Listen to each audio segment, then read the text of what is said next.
What's up, guys? Jam here. Don't worry, this is the real deal. Today we'll be covering Chapter 37 of Arc 5. Chapter 36 ended with Capella spreading fire throughout Pristella. Chapter 37 opens with Subaru waking up to the sound of arguing. When Subaru's vision cleared up, he saw Wilhelm apologizing to Ferris, who was being held back by Julius.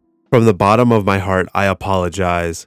At least give an excuse. Give me a reason that I can just accept it. Just your apology is useless.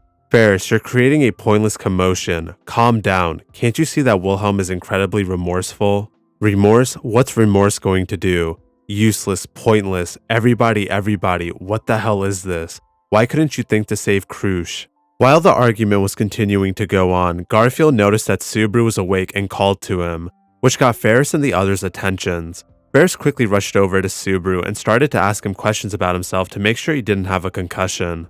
After confirming that Subaru was alright, Ferris sighed and took his leave, with Wilhelm chasing right after him. Garfield, seeing Subaru slowly trying to stand up, tells him to take it easy. Subaru smiled and told him that's his lines.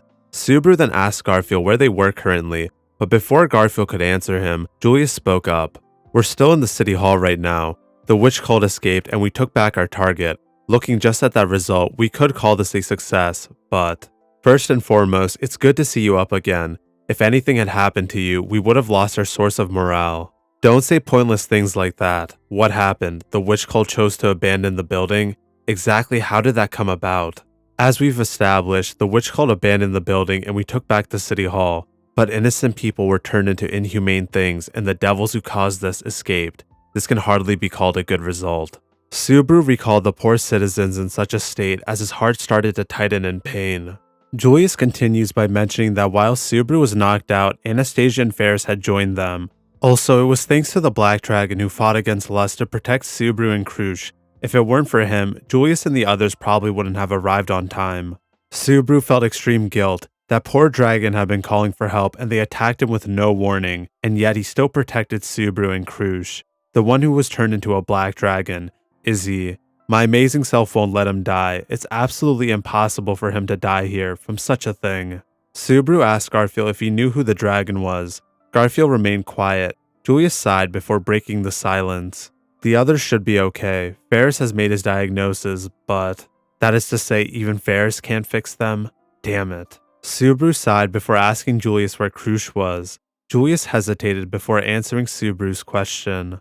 Krush was attacked by Lust, right? A foreign agent has contaminated her body and is currently wreaking havoc.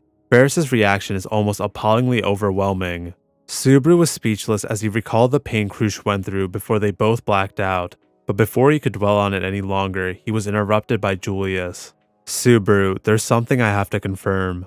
Although it's rather difficult for me to point this out, it seems that you haven't noticed yet. Subaru looked down at his feet and was horrified at the sight. On his right foot was a seam of black, charred skin, which had spread throughout his entire right foot.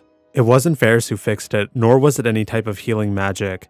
Your foot, the one that had been torn apart, fixed itself, and it doesn't even look like it hurts. Subaru went quiet as Julius wasn't wrong, but is it really completely fine?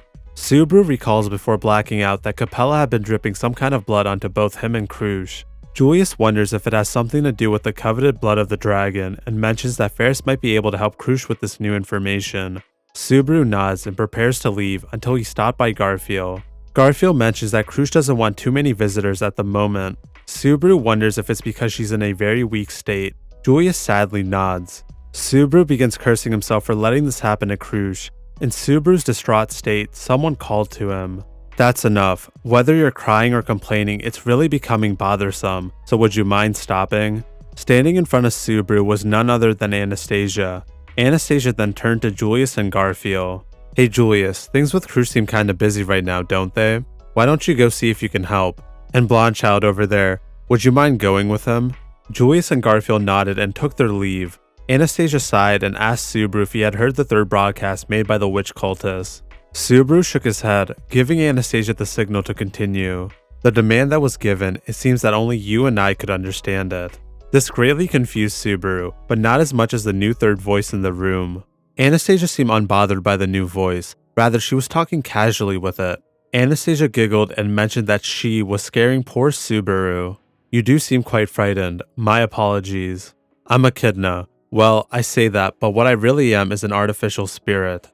Subaru was completely shocked as his eyes fell upon the owner of the third voice, which was Anastasia Scarf, who had taken the appearance of a fox. And that sums up chapter 37 of Arc 5. Let me know what you thought of the chapter in the comment section down below.